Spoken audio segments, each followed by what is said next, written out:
खरं म्हणायला गेलं तर 40 वर्षापासून माझ्यासारखा कार्यकर्ता हा वर्धापन दिनाच्या प्रत्येक सभेला उपस्थित राहतो. आजचा वर्धापन दिवस आणि मागच्या वर्षाचा वर्धापन दिवस जर आपण डोळ्याच्या समोर ठेवला तर आपल्या सगळ्यांना लक्षामध्ये येईल की वर्धापन दिवस हा फक्त आपल्या सभेपुरता नसतो, तर वर्षभराची आखणी या वर्धापन दिवसामध्ये केली जाते. मागच्या वर्षी लोकसभेचे निकाल लागल्यानंतर ज्यावेळेस 17 जागा आपल्या आल्या आणि 31 जागा समोरच्यांच्या आल्या, त्यावेळेस सगळीकडे संकटाचं वातावरण असताना आपल्या वर्धापन दिनाच्या दिवशी आदरणीय एकनाथ शिंदे साहेबांनी आपल्याला जे मार्गदर्शन केलं होतं त्या मार्गदर्शनाच्या नुसार 4 महिन्यामध्ये या महाराष्ट्रामध्ये ज्या ठिकाणी आपण लोकसभेच्या फक्त 17 जागा जिंकल्या, त्याच ठिकाणी शिंदे साहेबांच्या नेतृत्वाखाली महाराष्ट्रामध्ये 232 जागा आपण विधानसभेच्या निवडून आणू शकलो. याचाच अर्थ असा होतो की त्या वर्षी केलेलं नियोजन हे आपल्या पक्षाकरता कामात आलं. आता आपण बघतोय की यावर्षी आता ह्या वर्धापनाच्या दिनाच्या नंतर जिल्हा परिषद आणि पंचायत समिती, नगरपालिका ज्या सर्वसाधारण कार्यकर्त्यांच्या निवडणुका असतात, त्या निवडणुका आता काही दिवसामध्ये येणार आहेत. त्यामुळे आदरणीय मुख्य नेते आपल्याला काय मार्गदर्शन करतात याच्याकरता पूर्ण महाराष्ट्राचे शिवसैनिक आतुरतेने वाट बघतायत. मला तरी असं वाटतं की मी मंत्रीपेक्षा पहिलं एक कार्यकर्ता आहे आणि कार्यकर्ता म्हणून ज्या पद्धतीचा आदेश माननीय मुख्य नेते आपल्याला देतील त्या पद्धतीनं आपल्याला पुढच्या वेळेची वाटचाल करायची अत्यावश्यक गरज आहे. आता आज आपला वर्धापन दिवस साजरा होतोय आणि तिकडे पण वर्धापन दिवस साजरा होतोय. खरं म्हणायला गेलं तर माझा जो प्युअर माल आहे संजय राऊत, त्याच्या बाबतीमध्ये आमच्या ताईंनी बोलून टाकलं. साहेब, मी आपल्याला सांगायला या ठिकाणी अभिमानानं सांगेल की या माणसांनी ज्यावेळेस राजसाहेब यांचा पक्ष मनसे आणि ज्यावेळेस उद्धव साहेब हे मुख्यमंत्री होते त्यावेळेस कोणीतरी प्रस्ताव दिला की यांच्याशी युती करा. त्यावेळेस हेच संजय राऊत नावाचं कार्ट जे होतं ते बोललं, हा काय म्हणले संपलेला पक्ष, याच्याशी काय युती करायची. आणि आता हेच म्हणताय की आय लव्ह यू, मनसेला म्हणतं माझ्या जवळ या, भावानी भावापाशी आलं पाहिजे. मला तरी असं वाटतं की आज यांना या गोष्टीची कल्पना येऊन गेली आहे की ज्याप्रमाणे विधानसभेमध्ये यांच्या छातड्यावर एकनाथ शिंदे साहेबांच्या सहकार्यानं आणि त्यांच्या मार्गदर्शनाने आम्ही भगवा झेंडा फडकवला, त्याचप्रमाणे महापालिकेवर सुद्धा आमचा महायुतीचा झेंडा फडकणार हे त्यांच्या लक्षामध्ये आलंय.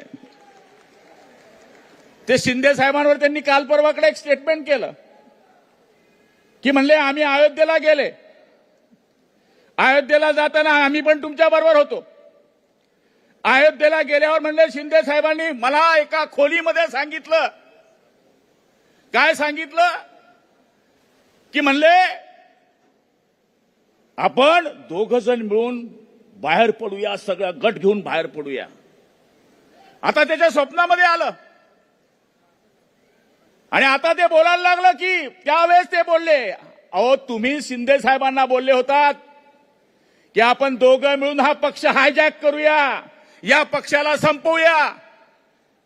आणि तुम्ही काय शिंदे साहेबाला संपणार, कारण की त्यांनी दाखवून दिलं विधानसभेच्या निवडणूक. ओ समुंदर को खंगलने लगे हैं, ओ समुंदर को खंगलने लगे हैं, हमारी कमियां निकालने में लगे हैं. जो जिनकी अपनी लंगोटिया तक फटी हुई है हमारी पगड़ी उछालने में लगे हैं. मला तरी असं वाटतं की हे जे 20 आमदार आहे त्याच्यामधले बरेच आमदार आमच्या संपर्कामध्ये आहे. आज काल परवाकडे ठीक आहे आम्ही गद्दार होतो, आम्ही गद्दारी केली, आम्ही शिवसेना सोडली, आम्ही चिन्ह चोरलं, आम्ही बाप चोरला, आम्ही धनुष्यबाण चोरला. अरे राऊत साहेब, तुझ्याबरोबर राहणारा बडगुजर कसा केला रे बाबा माझ्या सोन्या. तुझं तर लाडकं पोरग होतं ते. म्हणजे आम्ही गेलो, ठीक आहे, सत्तेपोटी गेलो, ठीक आहे, आम्ही गद्दारी केली, पण जे राईट लेफ्ट बाय शाय हे जे तुझे माणसं होती ही तुम्हाला सोडून का जात आहेत? मूळ ही शिवसेना उभाटा पार्टी संपवणारा एकमेव महामंडलेश्वर माणूस कोणी असेल तर तो राऊत आहे. ते जळगावमध्ये येऊन माझ्यावर भुकते. त्याला म्हणलं तर आम्ही 5 उभे होतो, 5 आम्ही 5 फुटलो असं त्यांचं म्हणणं आहे. पण आम्ही 5 तर शिवसेनेबरोबरच होतो. ते तिथे येऊन आमच्या पाडण्याची धमकी देऊन गेलं. आम्ही 5चे 5 पुन्हा निवडून आलो. मेन याला माणसं मिळाली नाही. हे कार्टून आमच्या मतावर खासदार झालं. ऑलरेडी हे साधं नगरसेवक सुद्धा झालेलं नाही. आणि आज एकनाथ शिंदे साहेबांवर ते टीका करायला निघाले. साहेब, आम्ही तुमच्या मागे कार्यकर्ते म्हणून पहिले उभे होतो, आताही उभे होतो. आम्ही मंत्रिपदाचा विचार केला नाही, आम्ही आमदारकीचा विचार केला नाही. आम्ही एकच विचार केला की भगवा कोण तेवत ठेवतोय त्याच्या मागे आपण गेलं पाहिजे. त्यामुळे आम्ही तुमच्या बरोबर उठावाला साथ दिली. आज त्यांचं भाषण चाललंय. काय त्यांचं म्हणणं माहित आहे? मराठी माणसाच्या अस्मितेकरता हिंदुत्व सोडलं, रामकृष्ण हरी मोडली तुतारी, अशा पद्धतीचं चित्र झालंय. हिंदुत्व यांनी सोडलेलं आहे. हिंदुत्व नावाचा विचार यांनी सोडलेला आहे. आणि मला तरी असं वाटतं की शिवसेना प्रमुखांनी ज्या पद्धतीनं शिवसेना स्थापन केली, मराठी माणसाच्या न्याय हक्कासाठी, हिंदुत्वाच्या रक्षणासाठी, लोकांकरता 80% समाजसेवा आणि 20% राजकारण करणारी संघटना उभी करणारे शिवसेना प्रमुख बाळासाहेब ठाकरे यांची शिवसेना जर कोणी जिवंत ठेवली असेल तर ती आदरणीय एकनाथ शिंदे साहेबांनी ठेवली आहे. आणि आम्हाला अभिमान आहे, आम्हाला अभिमान आहे की आम्ही त्यांच्या नेतृत्वाखाली काम करतोय. वेळ भरपूर झालाय, मला भरपूर बोलायचं होतं, पण एकनाथ शिंदे साहेब आपले मी आभार मानतो की आपण श्रीकांत शिंदे साहेबांना या ठिकाणी येऊन या व्यासपीठावर देशाची बाजू त्यांनी कशी मांडली ही आम्हाला बी ऐकायची संधी मिळाली. ही आम्हाला ऐसी मिळाली.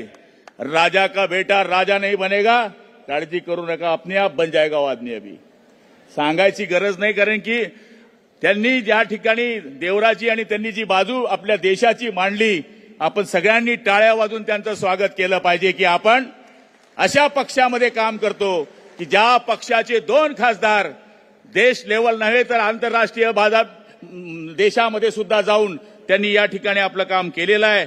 आपण सगळेजण माझे विचार ऐकून घेतलेत.